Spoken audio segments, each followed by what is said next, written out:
안녕하세요. 올해 68, 강말자입니다. 논산 시골에서 평생을 보냈죠. 남편은 일찍 떠났고 아들 하나 키우며 논밭 일구며 살았어요.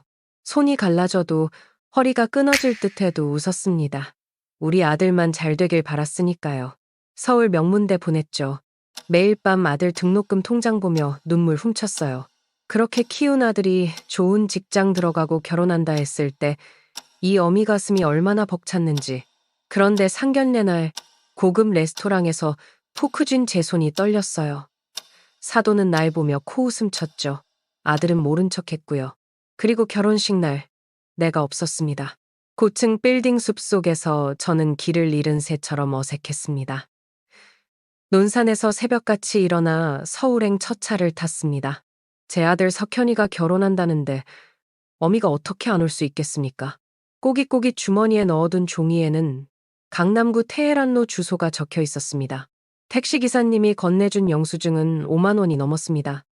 한 달 생활비의 절반이 순식간에 날아갔지만 아들의 행복을 위해서라면 아깝지 않았습니다. 어머니, 여기에요. 석현이가 손을 흔들었습니다. 그런데 왜 표정이 그렇게 굳어 있을까요? 내가 입은 옷이 문제였을까요? 일주일 전부터 읍제 옷가게를 돌아다니며 고른 자주색 투피스였습니다. 주인 아주머니가 요즘 서울에서 유행하는 색이라고 했는데 석현이의 눈빛은 달랐습니다. 루프탑 레스토랑. 저 멀리 서울 전경이 한눈에 들어왔습니다. 다리가 후들거렸습니다. 저는 고층 건물을 올라본 적이 없었습니다. 엘리베이터에서 내릴 때는 속이 울렁거려 토할 것 같았습니다. 그래도 웃음을 지었습니다. 제 아들의 큰날인데 얼굴에 불편함을 보일 수는 없었으니까요. 테이블에는 이미 사람들이 앉아 있었습니다. 석현이의 예비 처제와 장인, 장모가 앉아 있었습니다. 모두 깔끔한 정장 차림이었습니다. 여자들은 은은한 향수 냄새를 풍겼고 남자는 반짝이는 금시계를 차고 있었습니다. 안녕하세요. 처음 뵙겠습니다. 석현이 어머니입니다. 제 인사에 그들은 형식적인 미소만 지었습니다. 심장이 빠르게 뛰었습니다. 손바닥에는 땀이 배어났습니다. 그들의 눈빛에서 느껴지는 차가움이 온몸을 에워쌌습니다. 어머니, 여기 앉으세요. 석현이가 안내한 자리는 테이블 가장자리였습니다. 멀리 코너에 마치 존재감을 지워버리려는 듯한 자리였습니다. 숨이 막혔습니다. 하지만 참았습니다. 아들의 미래가 걸린 자리니까요. 음식이 나왔습니다. 은색 포크와 나이프가 반짝였습니다. 손이 떨렸습니다. 우리 집에서는 숟가락과 젓가락만 썼습니다. 포크를 어색하게 쥐자 석현이의 예비 장모가 미세하게 인상을 찌푸렸습니다. 그 순간 저는 입안이 바싹 말랐습니다. 석현 씨는 어머님을 많이 닮으셨네요. 예비 장모의 말에 석현이는 잠깐 얼굴이 굳었습니다. 왜 그런 표정을 짓는 걸까요? 내가 창피했던 걸까요? 아, 제가 어머니를 많이 닮았다고들 하시더라고요. 하하. 석현이의 웃음소리가 어색했습니다. 그의 눈빛은 내게 닿지 않았습니다. 스테이크를 자르려는데 포크가 미끄러져 테이블 위로 떨어졌습니다. 쨍그랑 금속 소리가 공간을 울렸습니다. 모두의 시선이 내게 쏠렸습니다. 얼굴이 화끈거렸습니다. 죄송합니다. 석현이가 급히 새 포크를 건네주었습니다. 그의 눈에는 걱정이 아닌 초조함이 서려 있었습니다. 그 순간 저는 알았습니다. 내가 이 자리에서 얼마나 어울리지 않는지를, 석현이에게 내가 얼마나 부담스러운 존재인지를. 석현 씨는 명문대 출신의 회사도 좋은 곳에 다니시잖아요. 어머님께서 교육을 참 잘 시키셨네요. 예비장인의 말에 석현이는 고개를 끄덕였습니다. 하지만 진실을 말하지 않았습니다. 내가 농사일을 하며 혼자 석현이를 키웠다는 것을, 새벽부터 밤까지 일해 학원비를 마련했다는 것을. 대신 그는 웃으며 말했습니다. 네, 덕분에 잘 자랐습니다. 덕분에. 그 말이 가슴을 찔렀습니다. 누구 덕분인지는 말하지 않았습니다. 저는 투명 인간이 된 기분이었습니다. 음식은 입에 들어가지 않았습니다. 맛도 느껴지지 않았습니다. 단지 목구멍으로 억지로 밀어 넣었을 뿐입니다. 식사가 끝나갈 무렵 예비 며느리가 물었습니다. 어머님, 서울에 자주 올라오세요? 아니, 거의 안 올라와. 논산에서 나오기가 쉽지 않아서. 대화는 거기서 끝났습니다. 더 이상의 질문은 없었습니다. 그들의 눈빛에는 그럴 줄 알았다는 표정이 역력했습니다. 저는 쓴웃음을 삼켰습니다. 식사가 끝나고 모두가 자리에서 일어났습니다. 석현이는 나에게 다가와 속삭였습니다. 어머니, 괜찮으세요? 조금만 참으세요. 곧 끝나요. 참으라니요. 내가 무엇을 참아야 한다는 거죠? 제 존재 자체를 참으라는 건가요? 목에 뜨거운 것이 치밀어 올랐습니다. 눈물이 나오려는 것을 필사적으로 참았습니다. 웃으려고 했지만 입술만 파르르 떨렸습니다. 헤어질 때 그들은 서로 포옹했습니다. 하지만 내게는 형식적인 목례만 했습니다. 저는 거기 서서 마치 이방인처럼 그 광경을 지켜보았습니다. 석현이는 나를 택시에 태워주며 말했습니다. 어머니, 오늘 와주셔서 감사합니다. 결혼식 날짜 정해지면 연락드릴게요. 그의 목소리에는 안도감이 묻어났습니다. 내가 마침내 떠난다는 안도감이었습니다. 택시 안에서 서울의 불빛이 흐릿하게 보였습니다. 눈물이 차올라서였을까요? 아니면 제 마음이 흐려져서였을까요? 고향으로 돌아가는 길, 창밖은 어둠으로 가득했습니다. 그 어둠처럼 제 마음도 캄캄했습니다. 오늘 저는 제 아들의 삶에서 얼마나 멀어져 있는지 깨달았습니다. 그리고 그가 나를 얼마나 부끄러워하는지도요. 한 달이 지났습니다. 석현이의 연락은 없었습니다. 가끔 문자를 보내봤지만 대답은 짧고 건조했습니다. 바빠요. 나중에 연락드릴게요. 그뿐이었습니다. 저는 기다렸습니다. 어머니는 늘 기다리는 법이니까요. 그날은 여느 때와 다름없는 아침이었습니다. 논에 물을 대고 마당에 상추를 따고 이웃과 반찬을 나누었습니다. 점심을 먹고 나른한 오후 옆집 춘자가 들어왔습니다. 그녀의 손에는 스마트폰이 들려 있었습니다. 말자야, 너 이거 봤어? 그녀의 얼굴은 묘하게 굳어 있었습니다. 화면을 내밀자 저는 심장이 멎는 것 같았습니다. 인스타그램이라는 앱이었습니다. 그리고 거기에는 석현이의 결혼식 사진이 있었습니다. 이게 무슨 목소리가 나오지 않았습니다. 사진 속 석현이는 웃고 있었습니다.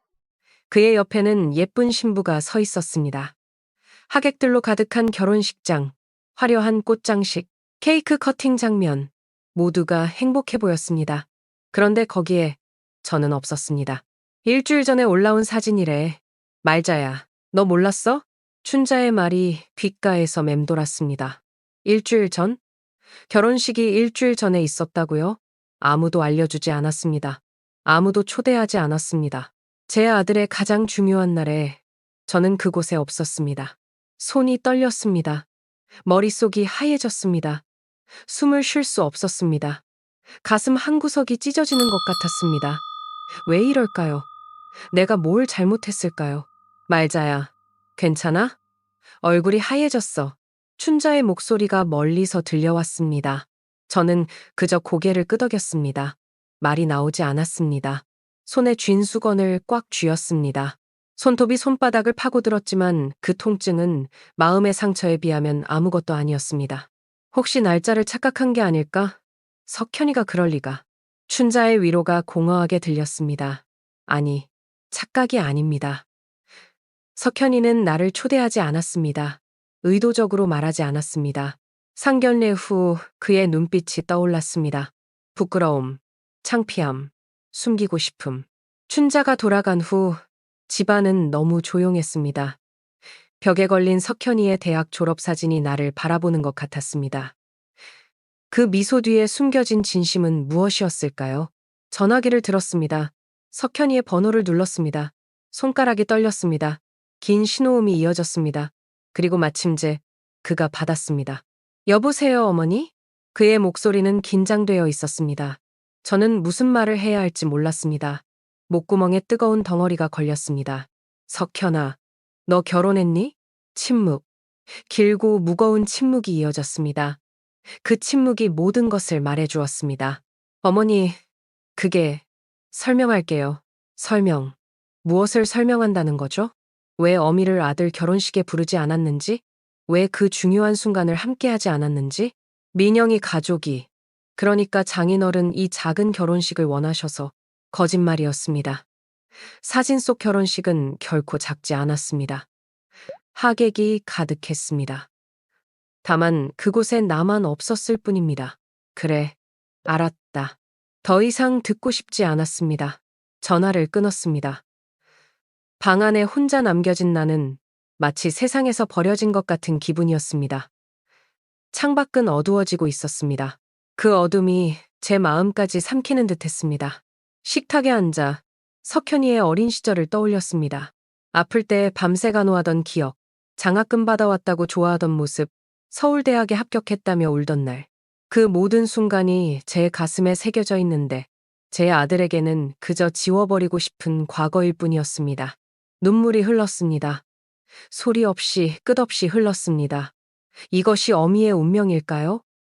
자식을 위해 모든 것을 바치고 더 이상 필요 없어지면 버려지는 것. 배신감이 가슴을 메웠습니다.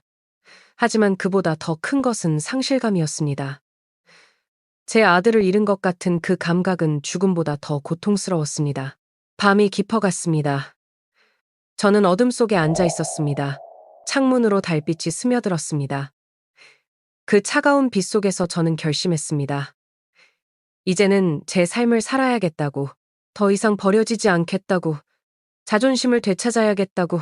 하지만 마음 한구석에서는 여전히 석현이를 그리워했습니다. 어머니의 사랑은 그런 것입니다. 배신당해도 상처받아도 여전히 그리운 것. 석현이의 결혼식 소식을 알게 된 지 사흘째 되는 날이었습니다. 마을 사람들의 시선이 따가웠습니다. 모두가 알고 있는 비밀. 아들의 결혼식에 초대받지 못한 어머니. 수군거림이 귓가에 맴돌았습니다. 동정인지 조롱인지 구분할 수 없는 그 목소리들이 나를 옥죄었습니다. 해가 뉘엿뉘엿질 무렵 춘자가 다시 찾아왔습니다. 그녀의 표정이 심상치 않았습니다. 손에는 작은 녹음기를 들고 있었습니다. 말자야, 이거 들어봐야 할 것 같아. 춘자의 목소리가 떨렸습니다. 불안감이 엄습했습니다. 무슨 일일까요? 더 나쁜 소식이 있을까요? 이거 석현이 결혼식 날 녹음된 거야. 우리 조카가 웨딩홀에서 일하거든. 그날 우연히 듣게 됐대. 녹음기에서 딸깍 소리가 났습니다. 그리고 이어진 목소리들. 낯선 여자의 목소리였습니다. 정말 다행이야. 시어머니가 안 오셔서. 석현이의 새 아재 민영이었습니다. 심장이 빠르게 뛰었습니다. 그러게. 우리 딸 결혼식에 시골 할머니가 오면 얼마나 어색했겠어. 수준이 안 맞잖아. 여자의 어머니. 제 사돈의 목소리였습니다. 입안이 쓰게 느껴졌습니다. 석현이가 잘 처리했어. 어머니 설득하느라 힘들었을 텐데. 남자의 목소리도 들렸습니다. 사돈 내외가 웃는 소리가 이어졌습니다. 그 상견례 때 봤잖아요. 포크 쥐는 것도 어색해하시고 솔직히 창피했어요. 석현이의 아내가 계속 말했습니다. 가슴이 무너져 내렸습니다. 숨을 쉴 수 없었습니다. 석현 씨가 말하더라고요. 어머니는 시골에서 평생 농사 지으셔서 이런 자리에 익숙하지 않다고. 저도 그래서 결혼식엔 안 오시는 게 좋겠다고 했죠. 석현이의 목소리는 들리지 않았습니다. 반박하는 소리도 어머니를 지키는 말도 없었습니다. 그저 침묵. 그 침묵이 가장 큰 배신이었습니다. 그래도 석현 씨는 대단해요. 저런 환경에서 자랐는데 이렇게 성공하다니. 저런 환경. 그 말이 가슴을 찔렀습니다. 내가 피땀 흘려 일구고 석현이를 키운 우리 집, 우리 마을은 그저 저런 환경일 뿐이었습니까? 앞으로 명절도 문제네. 시골에 가긴 좀 그렇잖아. 명절은 우리 집에서 보내면 돼. 어차피 시어머니도 크게 기대 안 하실 거야. 크게 기대 안 한다니요. 설날과 추석이면 석현이를 보기 위해 얼마나 기다렸는지 그들은 알까요? 김치와 반찬을 몇 날 며칠 준비하며 얼마나 설렜는지 그들은 상상이나 할 수 있을까요? 녹음이 끝났습니다. 방 안은 무거운 침묵으로 가득했습니다. 저는 그저 앉아 있었습니다. 온몸에 힘이 빠져나간 것 같았습니다. 말자야, 괜찮아? 춘자의 목소리가 멀게 느껴졌습니다. 저는 고개를 끄덕였습니다. 괜찮을 리가 없었지만 괜찮다고 해야 했습니다. 무너지지 않기 위해서 이런 걸 내가 왜 들려줬는지 미안해. 하지만 네가 알아야 한다고 생각했어. 춘자의 말이 맞았습니다. 저는 알아야 했습니다. 현실을 비록 그것이 잔인하더라도 춘자가 떠난 후 마당으로 나갔습니다. 밤하늘에는 별이 가득했습니다. 내가 석현이에게 별자리를 가르쳐 주던 때가 떠올랐습니다. 그때는 내가 세상의 모든 것을 알고 있다고 생각했던 아이였는데 이제는 어머니를 부끄러워하는 어른이 되었습니다. 가슴 속에서 무언가가 일어났습니다. 처음에는 작은 불씨 같았습니다. 점점 커져서 타오르는 분노가 되었습니다. 내가 왜 이렇게 당해야 합니까? 내가 무슨 죄를 지었습니까? 마당 끝에 있는 창고로 향했습니다. 열쇠로 자물쇠를 열고 안으로 들어갔습니다. 손전등을 비춰 구석에 있는 금고를 찾았습니다. 비밀번호를 누르자 금고가 열렸습니다. 그 안에는 서류 한 장이 있었습니다. 토지 문서였습니다. 내가 평생 일구어온 논과 밭, 그리고 집, 석현이의 대학 등록금을 내고도 남은 금액으로 산 인근 땅들, 모두 합치면 어마어마한 가치였습니다. 개발 계획이 있는 이 지역의 땅값은 계속 올랐습니다. 이 모든 것은 석현이에게 물려줄 유산이었습니다. 하지만 이제는 아니었습니다. 더 이상은 아니었습니다. 전화기를 들고 변호사에게 전화를 걸었습니다. 읍내에서 오랫동안 알고 지낸 정 변호사였습니다.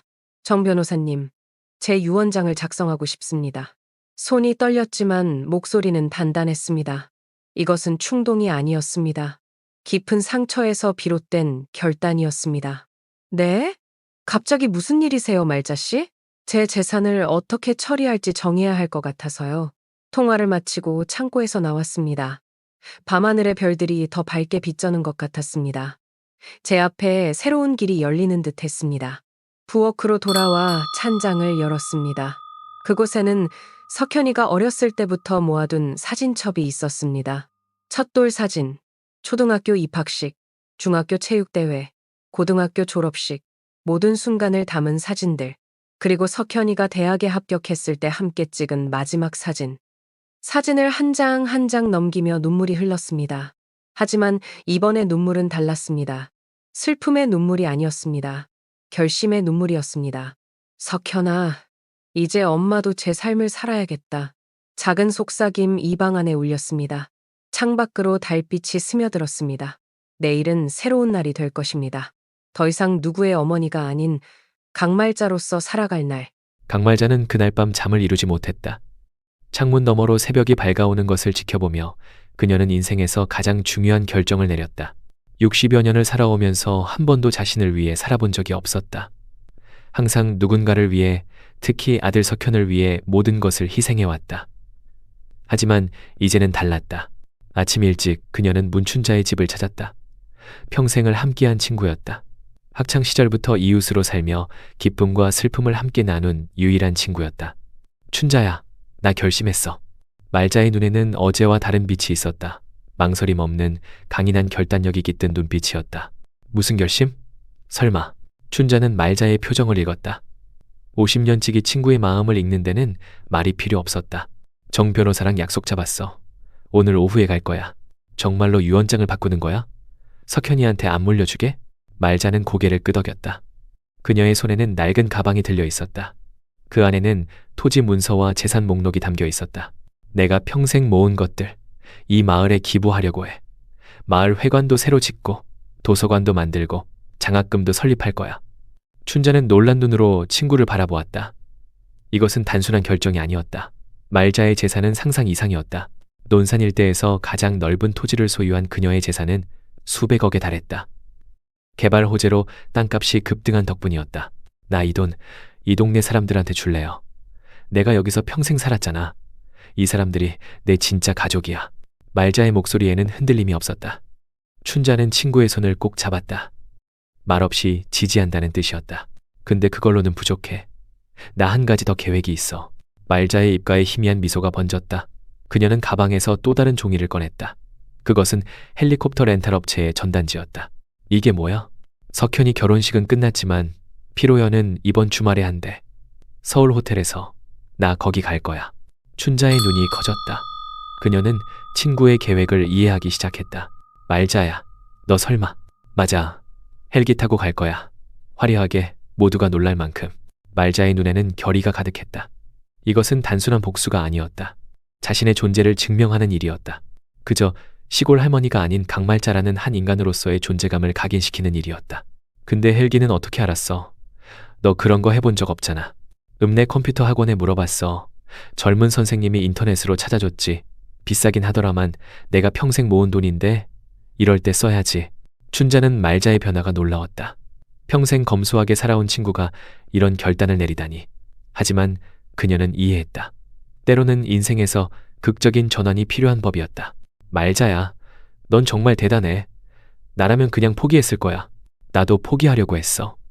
하지만 생각해보니 내가 뭘 잘못했나? 열심히 살았고 아들도 잘 키웠어. 부끄러울 게 뭐가 있어? 오히려 그 사람들이 부끄러워해야 할 일이지.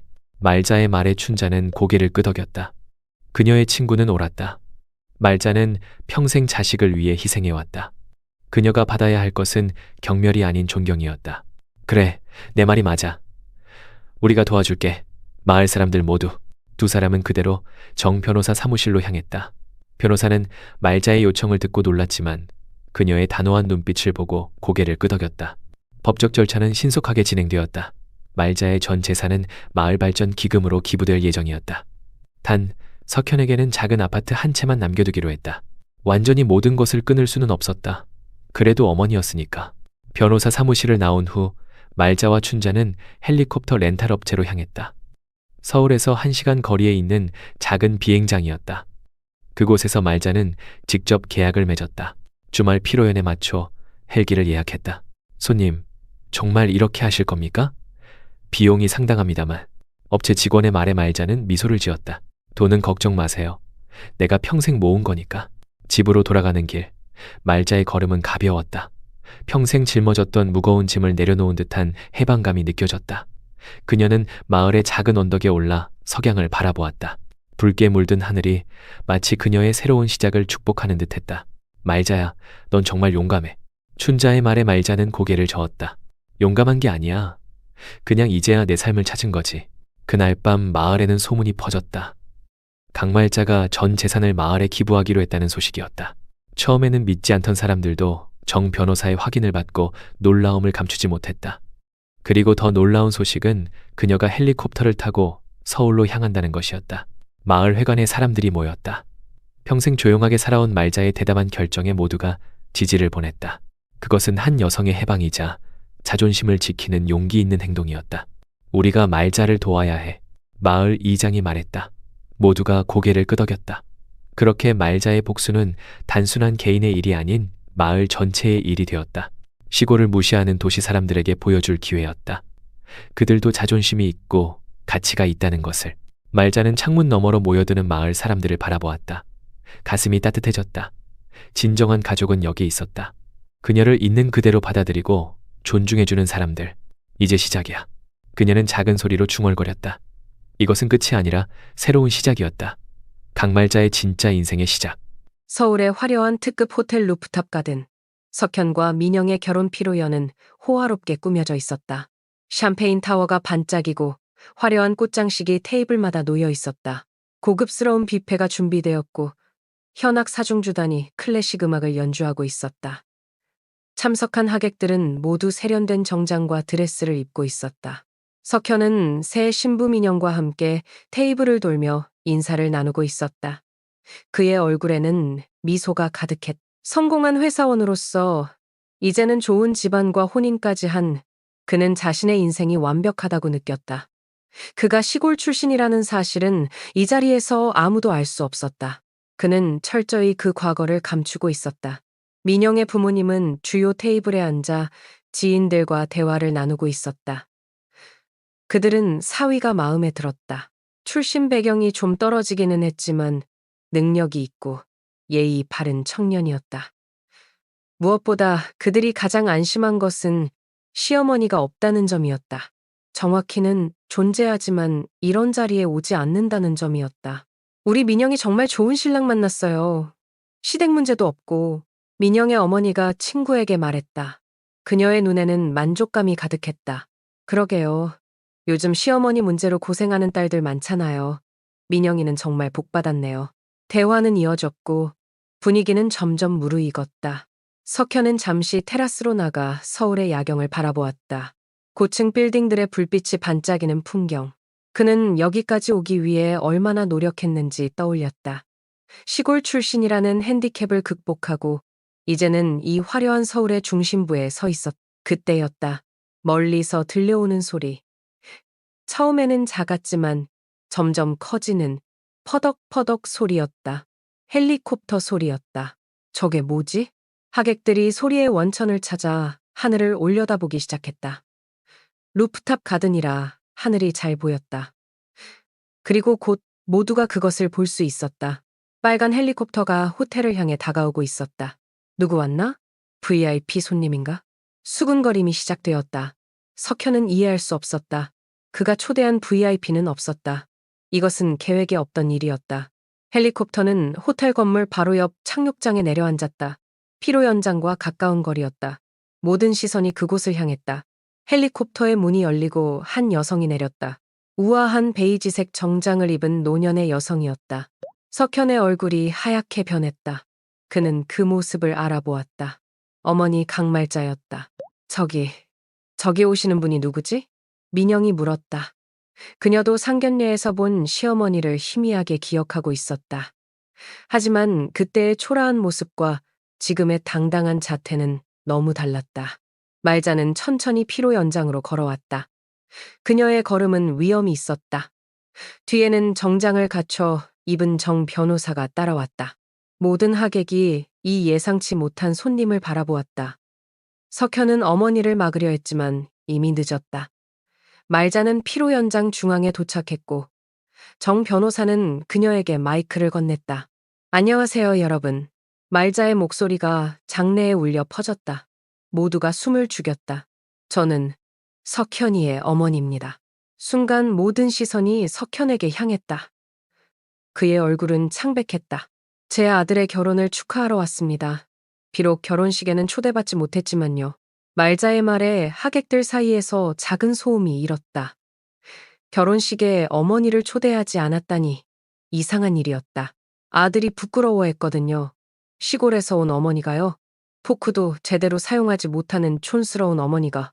말자의 목소리는 담담했지만 그 안에는 깊은 상처가 묻어 있었다. 민영의 부모는 불편한 기색이 역력했다. 그들은 이 상황을 통제하려 했지만 말자는 계속했다. 하지만 오늘은 제가 한 가지 발표할 것이 있어서 왔습니다. 그녀는 정 변호사에게 서류 가방을 받아 열었다. 그 안에서 법적 문서를 꺼냈다. 저는 평생 농사를 지으며 땅을 모았습니다. 아들을 좋은 대학에 보내기 위해, 좋은 옷을 입히기 위해, 좋은 음식을 먹이기 위해 모든 것을 희생했지요. 말자의 목소리가 약간 떨렸다.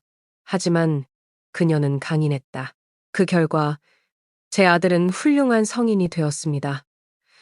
좋은 회사에 취직하고 좋은 신부를 만났죠. 하지만 그 과정에서 저는 버려졌습니다. 시골 할머니라는 이유로요. 석현이 어머니에게 다가가려 했지만 정 변호사가 막았다. 이것은 말자의 순간이었다. 여러분은 모르시겠지만 제가 가진 땅은 최근 개발 계획이 발표되면서 수백억 원의 가치를 갖게 되었습니다. 석현이에게 물려줄 유산이었죠. 이 말의 피로 연장은 완전히 조용해졌다. 수백억이라는 금액은 모두의 귀를 사로잡았다. 민영의 부모는 충격을 받은 듯했다. 하지만 이제 그 계획을 바꿨습니다. 말자는 서류를 들어보였다. 이것은 제 재산을 고향 마을에 기부하는 유언장입니다. 마을 회관, 도서관, 장학금.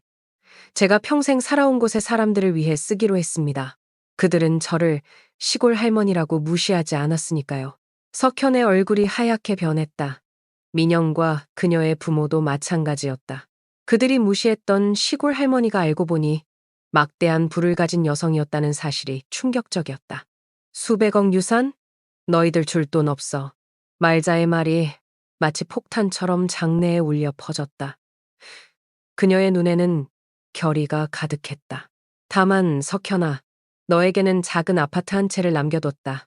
어머니라서 그 정도는 해줘야 할 것 같아서. 그녀의 말에 석현은 고개를 숙였다. 부끄러움과 후회가 그를 덮쳤다. 민영의 부모는 당황한 기색이 역력했다. 그들이 무시했던 시어머니가 이런 존재였다니. 하객들 사이에서는 수군거림이 퍼져나갔다. 이제 저는 돌아가겠습니다. 헬리콥터를 타고요. 말자는 마이크를 내려놓았다. 그녀가 나가려는 순간 석현이 그녀 앞에 무릎을 꿇었다. 어머니, 죄송합니다. 제가 잘못했습니다. 그의 눈에는 진심 어린 후회가 담겨 있었다. 하지만 말자는 단지 미소만 지었다. 석현아, 넌 여전히 내 아들이야. 하지만 이제 나는 단지 어머니가 아닌 강말자로 살아갈 거야. 그녀는 석현의 어깨를 가볍게 토닥였다. 용서한다는 의미였다. 하지만 다시 예전으로 돌아갈 수 없다는 뜻이기도 했다. 말자는 당당하게 피로 현장을 나섰다. 뒤에서는 하객들의 수군거림과 민영 가족의 당혹감이 이어졌다. 그녀는 헬리콥터로 향했다. 저녁 노을이 지는 하늘이 그녀를 맞이했다. 헬리콥터에 오르기 전 그녀는 서울의 풍경을 바라보았다. 화려하고 번화한 도시. 하지만 그녀에게는 이제 고향의 푸른 들판이 더 아름다웠다. 그곳에는 진정한 가족, 그녀를 있는 그대로 받아들이는 사람들이 있었으니까. 헬리콥터는 다시 엔진을 켰다. 말자는 창밖으로 점점 작아지는 서울을 바라보았다. 그녀의 가슴은 이상하게 가벼웠다. 마치 평생 짊어졌던 무거운 짐을 내려놓은 듯한 해방감이었다. 이제 그녀는 자신의 삶을 찾아 날아가고 있었다.